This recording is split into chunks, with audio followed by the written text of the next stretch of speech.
première chose qui me vient à l'esprit pour le ski mojo. Je trouve ça très intéressant pour toutes les personnes qui vont avoir une problématique quelconque, que ce soit un retour de blessure, une limitation physique quelconque, que ce soit lié à l'âge, lié à un problème de santé, je sais pas, ou autre. Ça permet vraiment un gain dans le plaisir, la prise de plaisir lié au fait qu'il y a moins d'efforts physiques à faire quand on est sur les skis.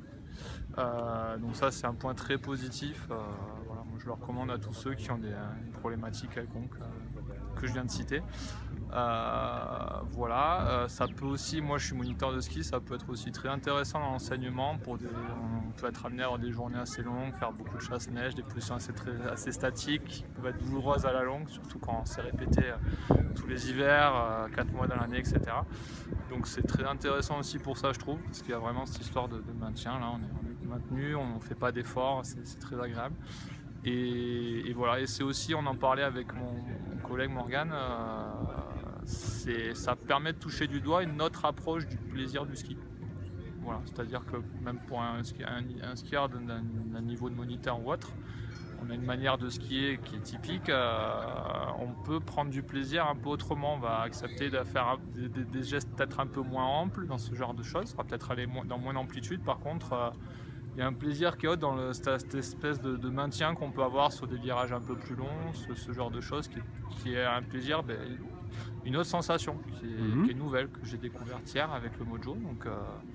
Donc voilà, très, très agréablement surpris et très, très bon produit. En plus à améliorer, je pense qu'il y a toujours des choses à améliorer. On peut, de cette notion de réglage en fonction d'où on situe, d'où on fixe le mojo par rapport à la chaussure, en vers extérieur, à l'intérieur, qui peut avoir des conséquences sur comment, lorsqu'on lève la jambe, comment le ski réagit, tout ça. Enfin voilà, super intéressant. Donc très bon produit. Eh ben, écoute, je te remercie beaucoup pour cette analyse.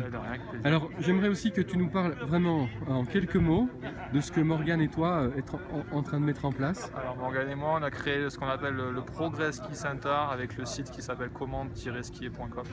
Le but de cette démarche c'est de permettre à tout skieur de faire une recherche sur quel est le matériel le plus adapté à son anatomie, par rapport à ses pieds, ses jambes. Donc on va faire un programme de recherche sur les chaussures qui ont une grosse conséquence selon nous sur la façon de pouvoir skier ou pas, selon la mécanique qu'on peut mettre en place. Donc voilà, le but c'est de trouver le meilleur équipement possible. Et aussi notre approche nouvelle, c'est qu'on peut communiquer via le web, via internet. Donc vous pouvez nous envoyer des vidéos, on vous fait des retours vidéo avec des analyses, on vous demande de nous expliquer avec quel matériel vous skiez, à quoi vous pensez, qu'est-ce qu'on peut améliorer à ça. Et ensuite, vendre des stages, vous pouvez venir nous rencontrer en stage, skier avec nous, etc. Voilà. Vous aurez toutes les infos sur le site Progress Ski Center. Voilà. Bah écoute, je te remercie beaucoup en tout cas d'avoir accepté d'essayer le ski mojo et de nous faire ce retour. Merci. Et puis bon vent au Progress Ski Center parce que je pense que c'est un concept aussi hyper intéressant et hyper innovant. Super, c'est très gentil. Et puis votre compétence, moi je l'ai vu en live, c'est quand même assez extraordinaire. Voilà. Merci beaucoup. Merci, à bientôt. Ciao.